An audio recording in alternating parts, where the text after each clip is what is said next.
에스겔 40장은 이제 새로운 성전을 하나님께서 에스겔에게 보여주시는데 세 문단으로 나눌 수가 있습니다. 먼저 1절에서 4절은 새 성전, 새 제사, 새 땅에 대한 종말론적 환상을 시작하고 있고요.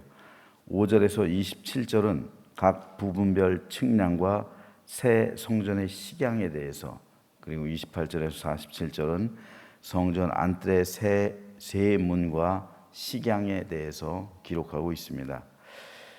이 가운데 오늘 1절 말씀 한번 보겠습니다. 우리가 사로잡힌 지 25째 해 성이 함락된 후 14째 해 첫째 달 10째 날에 곧 그날에 여호와의 권능이 내게 임하여 나를 데리고 이스라엘 땅으로 가시되. 에스겔은 자신이 계시를 받은 날짜를 습관적으로 꼭 기록을 합니다. 굉장히 중요합니다. 이 기록은 주전 573년 1월 10일에 있었던 일이에요. 1월 10일에 여호와의 영이 자기를 데리고 예루살렘으로, 이스라엘로 갔다는 거죠.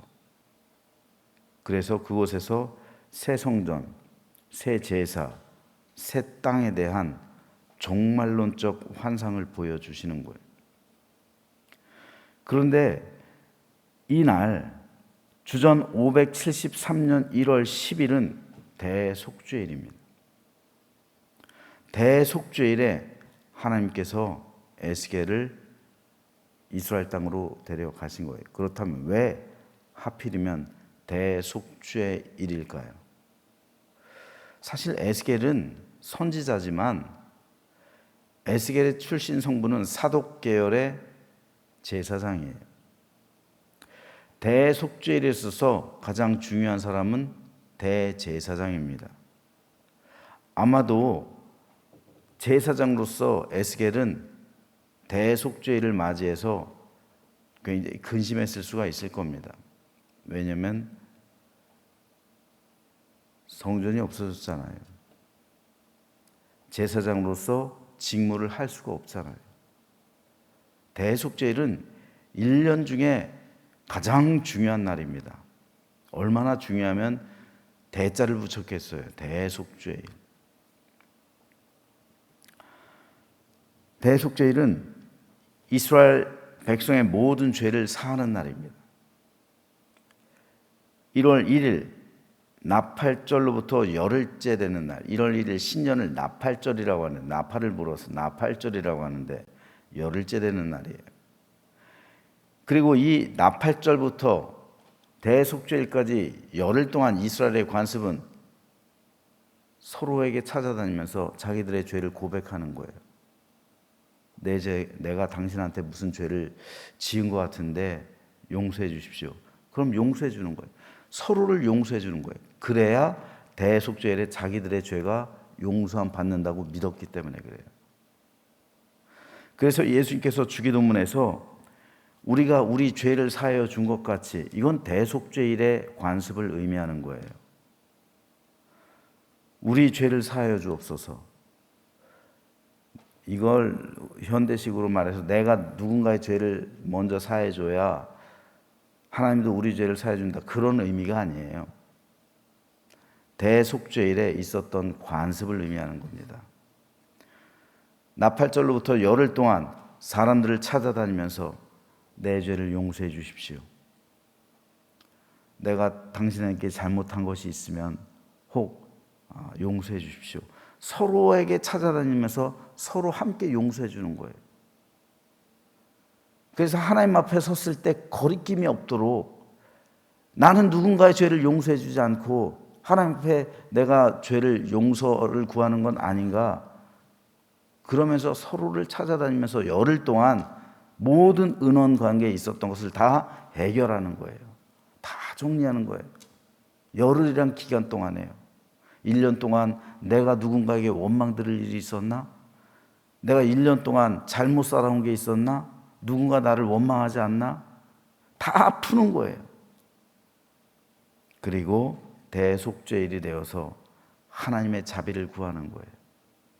그랬을 때 하나님의 용서하심을 간구하고 하나님의 은혜를 입어서 내 모든 죄가 사함받는 날로 대속죄일이 되었던 겁니다. 그래서 우리가 우리 죄를 사하여 준 것 같이 이건 대속죄일의 관습을 의미하는 것이다.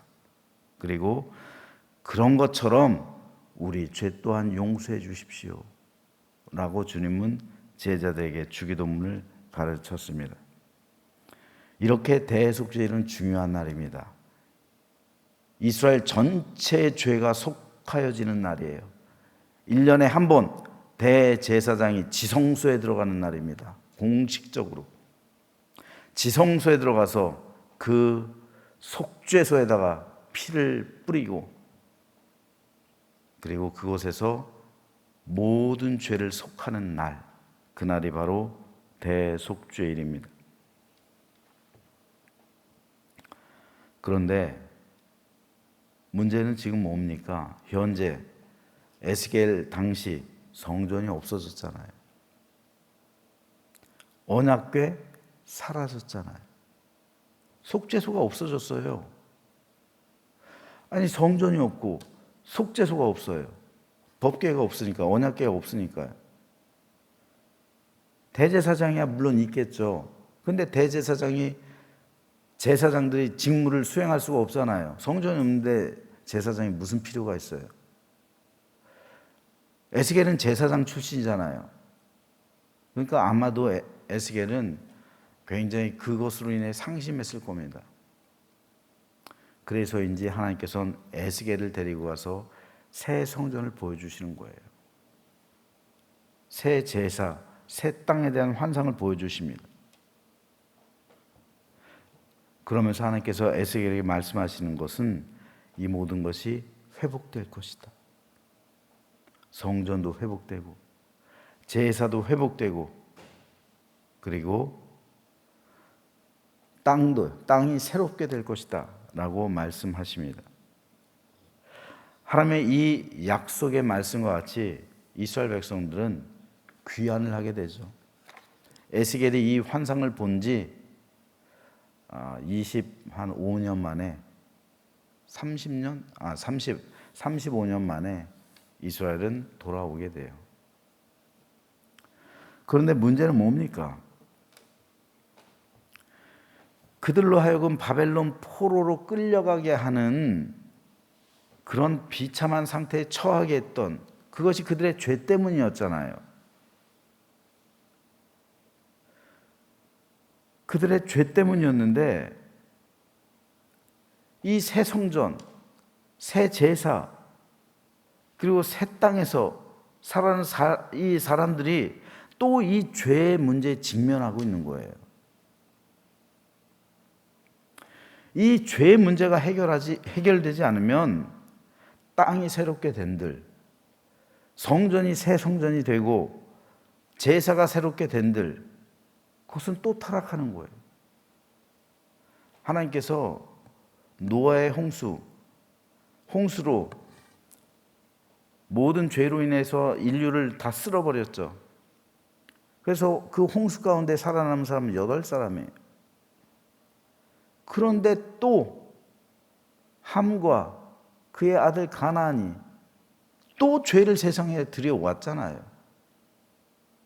그래서 하나님께서는 함과 그 아들 가나안을 저주하신 거잖아요. 죄가 지속되는 한 성전은 타락하는 거예요.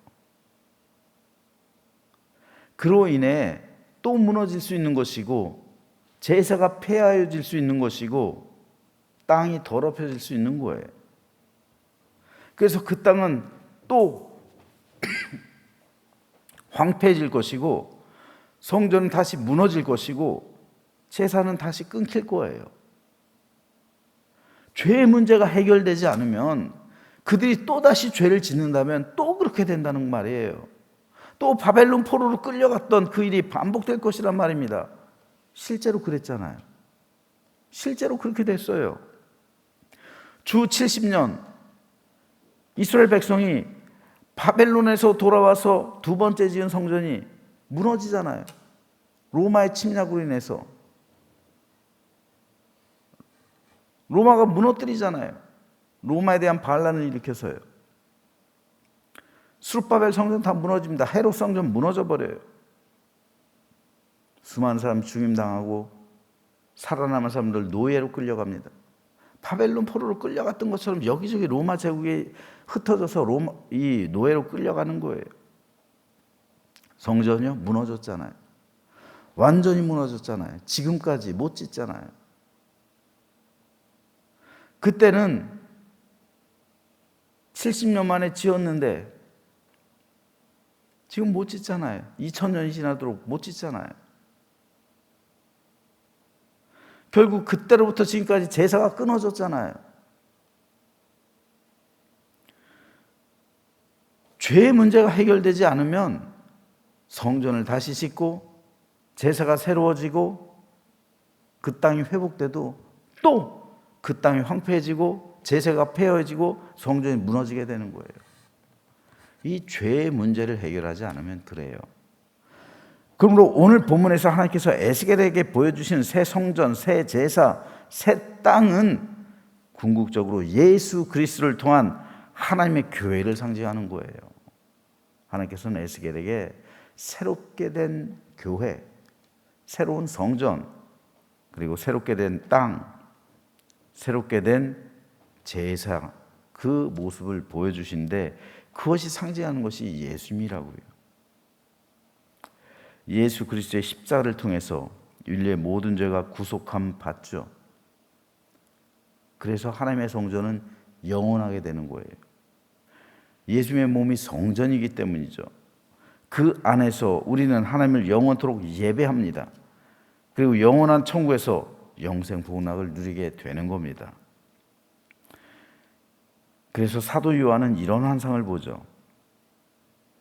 또 내가 새 하늘과 새 땅을 보니 처음 하늘과 처음 땅이 없어졌고 바다도 다시 있지 않더라. 또 내가 봄에 거룩한 성 새 예루살렘이 하나님께로부터 하늘에서 내려오니 그 준비한 것이 신부가 남편을 위하여 단장한 것 같더라. 사도 요한은 새 하늘, 새 땅 이것을 바라보고 있어요. 놀랍게도 요한보다 무려 800년 전에 선지자였던 이사야도 이 새 하늘과 새 땅을 봐요. 그리고 에스겔이 바라보고 있는 이 새 예루살렘, 새 성전, 그리고 새 제사, 새 땅, 이와 맥을 같이 하고 있습니다. 사도 베드로도 새 하늘과 새 땅을 언급하고 있어요. 예수 그리스도를 통해서 인류의 죄의 문제가 해결될 때 우리에게 새 하늘과 새 땅이 임하게 된다는 말입니다. 이것이 바로 천국이요, 우리가 바라봐야 할 소망의 대상이 됩니다. 즉 천국에 계신 예수님을 만나는 것이 인류의 목적이란 말이에요. 우리의 영원한 소망이란 말입니다. 우리 신앙은 거기에 뿌리를 다 내리고 있어야 되는 거예요. 그것이 우리 소망의 궁극적 대상이 되어야 한다는 말입니다. 베드로 역시 이렇게 기록하죠. 하나님의 날이 임하기를 바라보고 간절히 사모하라.